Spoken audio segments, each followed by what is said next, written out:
আজকের গল্প শ্মশানের সিকিউরিটি গার্ড। বোঝাই যাচ্ছে পুতুলির লীলা আর বেশি দিন চলবে না, কারণ মহারাজ খগেন আর সব কিছু সহ্য করতে পারে, কিন্তু ভূতেদের ধ্বংস হওয়া সহ্য করবে না। তাই ভিডিওর কোনো অংশ স্কিপ না করে ভিডিওটি শেষ পর্যন্ত দেখুন।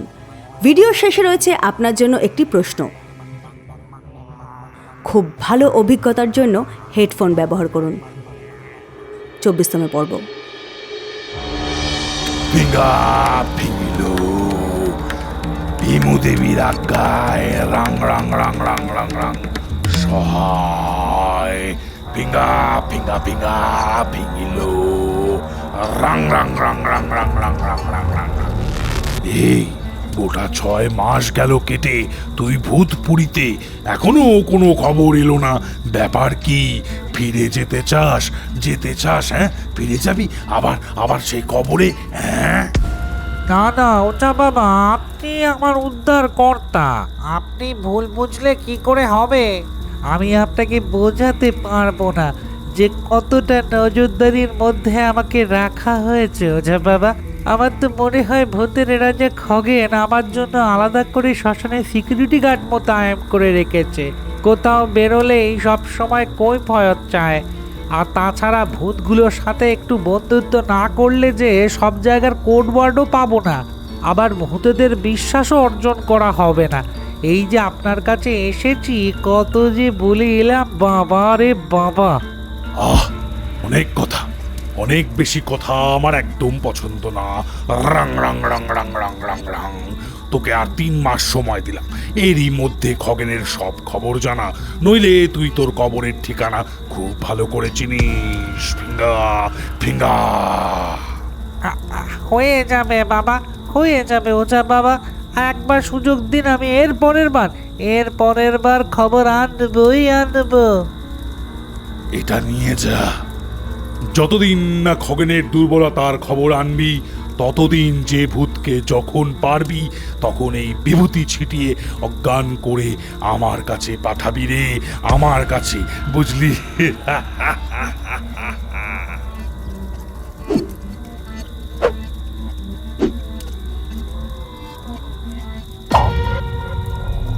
অন্যদিকে প্রমোটার ফিরে এলো ভূত মহলে। গেটেই তাকে চেপে ধরলো লাল ও নীল। কোড। লাল ভায়া, কেন অমন করো? আমি তো ডাকাত ভূতকে বলেই বেরোলাম নাকি? বাজে না বকে কোড। হ্যাঁ হ্যাঁ, আগে কোড বলো। আমরা তো এখন দেখতে পাচ্ছি না যে তুমি সত্যি প্রমোটার নাকি বহুরূপী কেউ। কোড বলো। আরে নীল লাল, কোড হলো সরগম। আমি সত্যিই প্রমোটার, তোমাদের সবার প্রমোটার ভূত। এবার বলো কোথায় গিয়েছিলে? হ্যাঁ, কোথায়? হ্যাঁ মানে আমি ওই একটু মানে কি? কোথায় গিয়েছিলে? আরে বলতে তো দাও। আমি একটু শ্মশানের দিকে গিয়েছিলাম। শ্মশান? কেন শ্মশান কেন? আসলে নরকঙ্কাল আমায় পাঠিয়েছিল দেখবার জন্য যে লালু ও বাকি সিকিউরিটি গার্ডরা ঠিকঠাক কাজ করছে কিনা। আর কিছু জানতে চাও? বলো বলো বলো। আমার এ কথা বলা সবাইকে বারণ ছিল, আমাকে বলে দিতে হলো। ইস, মিথ্যে কথা বলে প্রমোটারের ভূত রাজমহলে প্রবেশ করে ফেলল। নিজের কক্ষে এসে হাঁপ ছেড়ে বাঁচে। আর তখনই প্রমোটারের পাশ দিয়ে ধীরেন যাচ্ছিল। প্রমোটারকে হাঁপাতে দেখে ধীরেন লুকিয়ে প্রমোটারকে দেখতে থাকে। রোজ রোজ এমন চললে না যে কোনোদিন মহারাজ খগেনের চোখে পড়ে যাব। ব্যাস সেই দিনই আমার খেল শেষ। পুতুলি বাবার সাথে আর দেখা করা যাবে না। এইবার বুঝলাম তোমার এখানে আসার মূল উদ্দেশ্যটা কি। ধীরে ভায়া, ভুল বুঝো না।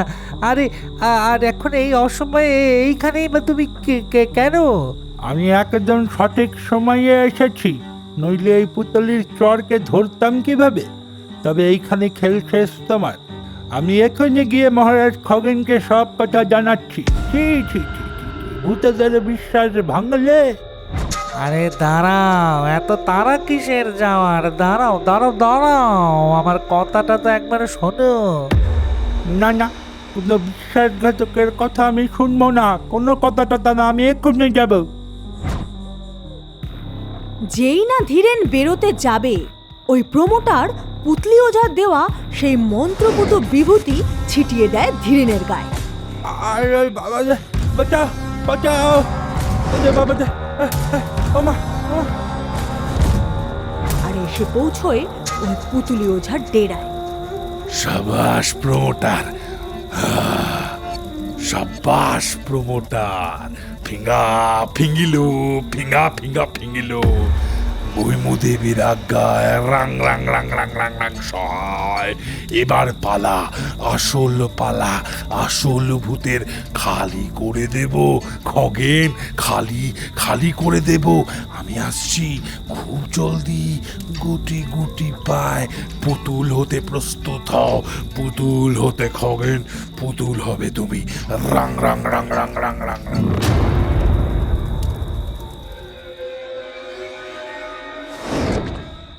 মহারাজ, স্ট্রিং আর জিন সিগন্যাল পাঠিয়েছে যে তারা জুব্বা থেকে সব ইনফরমেশন নিয়ে আর কিছুক্ষণের মধ্যেই ফিরে আসছে। বেশ বেশ, আমিও ওই ওঝাকে নিয়ে খুবই চিন্তিত। ও বেটা ভূত হলে চিন্তা ছিল না, কিন্তু মানুষ হওয়াতেই যত প্রবলেম। আদাব মহারাজ। আদাব আদাব, বলো কি সংবাদ? কিছু কি ক্লু পেলে? ভয়ানক মহারাজ, এই পুতুলি ওঝার সাথে ডিরেক্ট কানেকশন আছে জুব্বার। হ্যাঁ, বলো কি? ডিরেক্ট কানেকশন মানে? মহারাজ, আমরা জুব্বাই গিয়ে দেখলাম জুব্বা আর আগের মতো নেই। ওখানকার সব জিন এখন শক্তিহীন এক একটি ভূত পুতুলে পরিণত হয়েছে। জব বাবা, সুদূর জুব্বাতেও ভূত পুতুল? তার মানে সেখানেও এই পুতুলি ওঝা গিয়েছিল? সবটা কেমন যেন গোলমেলে হয়ে যাচ্ছে। মহারাজ, আমরা জিনেদের এই জিন পুতুল হয়ে যাওয়া নিয়ে চিরুনি তল্লাশি করতে থাকি। এরই মধ্যে আমাদের সাথে দেখা হয় সেই ফকিরের সাথে। তবে এবার ফকির আর বেঁচে নেই মহারাজ, সে এখন ভূত। ভূত, অথচ আমাদের কাছে তার কোনো ডেটা নেই। মহারাজ, ফকির আমাদেরকে জানায়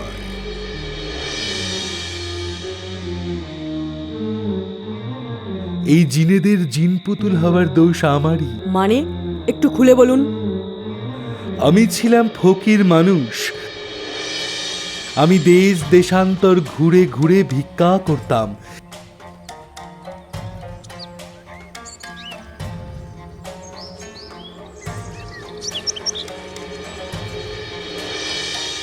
এরকমই একবার ভিক্ষা করতে করতে পৌঁছই কেরানীগঞ্জ বলে একটি জায়গায়।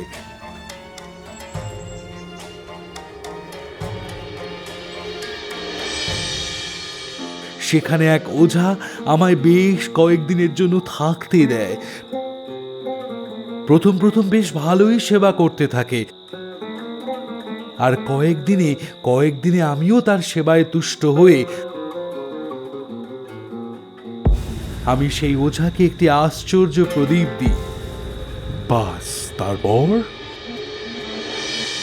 সেই ওঝা সেই প্রদীপ পেয়ে লোভের বশীভূত হয়ে খুশি না হয়ে আরো শক্তিশালী জিনেদের সমস্ত উৎস স্বর্ণ প্রদীপের বায়না করে। হ্যাঁ, স্বর্ণ প্রদীপ? এই জগতে যে কটি জিন রয়েছে প্রায় সবার ওই সুলেমানি শক্তির উৎস ওই স্বর্ণ প্রদীপ।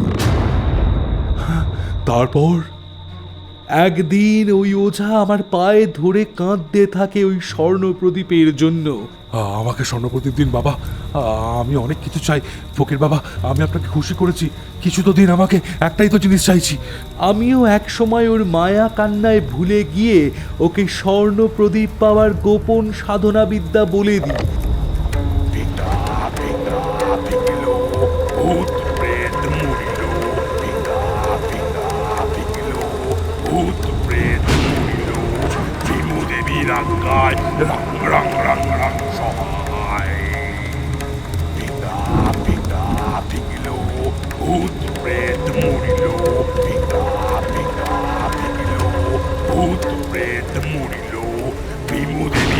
সহায়, রাং রাং রাং রাং সহায়। পিতা পিতা পিগিল, ভূত প্রেত মরিল, পিতা পিতা পিগিল, ভূত প্রেত মরিল। তারপর ওই ওঝা সেই বিদ্যে দিয়ে লাভ করে স্বর্ণ প্রদীপ।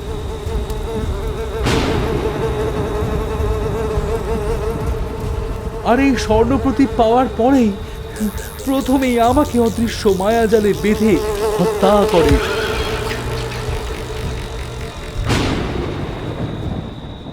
যাতে এই বিদ্যা আর অন্য কেউ শিখতে না পারে, এমনকি আমার আত্মাকেও এই জুব্বার মধ্যেই বন্দি করে রাখে।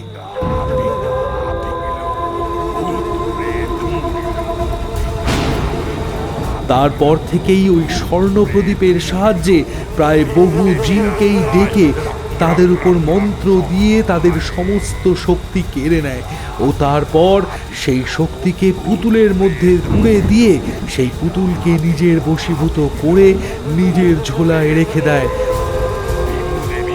আর সমস্ত শক্তিহীন জিনেদের এই জুব্বায় পাঠিয়ে দেয়। বুঝেছি, জিন বিনাশকারী বিদ্যা শিখে ওই স্বর্ণ প্রদীপের সাহায্যে জিনগুলোর শক্তি তো হাসিল করেইছে, সাথে জিনেদের আদি বাসস্থানও কেড়ে নিয়েছে। কি সাংঘাতিক! আমার বক্তব্য হলো মহারাজ যে ওই পুতলি ওঝার কোনো কীর্তি কিন্তু এত শান্ত না। আমার তো মনে হচ্ছে সে কিন্তু বড় কিছু প্ল্যান করছে। এক্স্যাক্টলি, আমারও এটাই মনে হচ্ছে। শোনো তোমরা, Yes, sir. জিনেদের ক্ষমতা পাওয়া ওই পুতলি ওঝার সাথে লড়তে গেলে আমাদের আরও সচেতনতার সাথে প্ল্যান করতে হবে। তাছাড়া ওই ওঝা এখনো মানুষ। অদৃশ্য লোকের কথা মতো আমি কোনো মানুষের ক্ষতি করতে পারবো না, তা সে যতই শয়তান হোক না কেন। আমি কয়েকদিনের জন্য একটু আন্ডারগ্রাউন্ড হব। আমার মনে হচ্ছে যে এই বেয়াদব পাওয়ারফুল ওঝা যে কোনো সময় আমাদেরকে অ্যাট্যাক করতে পারে। আমি অনলাইন না হওয়া পর্যন্ত গোপনে সব ভূতের রক্ষার দায়িত্ব তোমাদের। ওকে মহারাজ। ভূত হয়ে মানুষের পল্লীতে যাওয়াটাই অপরাধ, মানুষের কথা বলাটাই অপরাধ। কিন্তু কি করা যাবে? আমার বিচার চাই।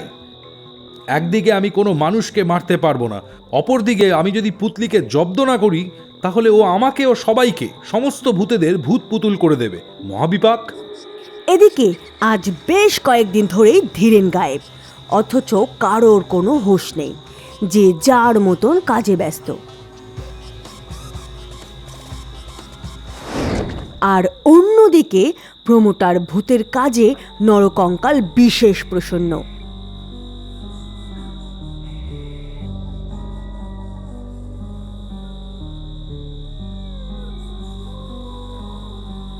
লাল আর নীলের প্রমোটারের ওপর ক্রমে সন্দেহ বেড়ে চলেছে।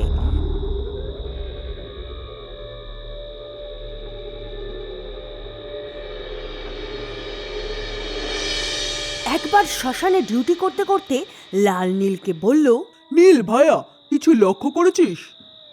হ্যাঁ, কাল আমাবস্যা, কিন্তু এতে লক্ষ্য করার কি আছে? ধুস, ওসব নিয়ে নয়। তবে আরে, এই যে প্রমোটারের ভূত, ওকে আমার ঠিক কেমন সঠিক ঠেকছে না। জীবিতকালে সব সময় চেয়েছে যে কি করে ভূতেদের ধ্বংস করা যায়। সে এখন এতটা ভালো আদেও কি হতে পারে? ঠিকই বলেছিস। আর এখন তো আবার একে একে কম বেশি সব কটা ভূতকেই নিজের কাজ দেখিয়ে মন জয় করে নিচ্ছে। সবই ঠিক আছে, কিন্তু ভায়া, প্রমোটার শেষ যেই দিন বাইরে থেকে ঘুরে এলো সেই দিন থেকেই প্রায় বেশ অনেক ভূতেরই হাজিরা কমেছে। না না, তুমিও পারো। ভূতেরা হাজিরা কম দেওয়ার অনেক রকমই কারণ হতে পারে, এর সাথে প্রমোটারের কি? আর এমনিতেও অনেক ভূতে পুতলির ভয় বেরোচ্ছে না। তা ঠিক, তবে প্রমোটারের এই অতি সাধুভাব কেমন যেন চোর চোর ব্যাপার। আমার মনে হয় কিছু না কিছু কুকর্ম তো সে করছেই। আমাদের উচিত কিন্তু ওকে চোখে চোখে রাখা। তা বেশ, তো আমি আজই ধীরেন ভূতকে এই প্রমোটারের ওপর নজর রাখতে বলছি। আগের পর্বের সঠিক উত্তর এবং উত্তরদাতাদের নাম স্ক্রিনে দেওয়া রইল। সাজামল মিয়া, গৌরাঙ্গ দাস, সঞ্জয় দাস, শেখ আজিজুল, ইউসুফ খান, সাফায়াত, সুরজিৎ মণ্ডল, এমডি কাউসার হোসেন, শেখ আসিফ, এমডি সাদিক খান। অনেক ধন্যবাদ তাদের এই পর্বগুলো মন দিয়ে দেখার জন্য। আজকের পর্বের প্রশ্ন হলো, জুব্বার যেই ফকিরের সাথে জিন ও স্ত্রিং দেখা করলো সেই ফকির আসলে কে? অবশ্যই নিজের পুরো নাম লিখে উত্তর দেবেন এবং অবশ্যই ভিডিওটি শেয়ার করুন আর লাইক করতে ভুলবেন না। দেখা হচ্ছে আগামী পর্বে।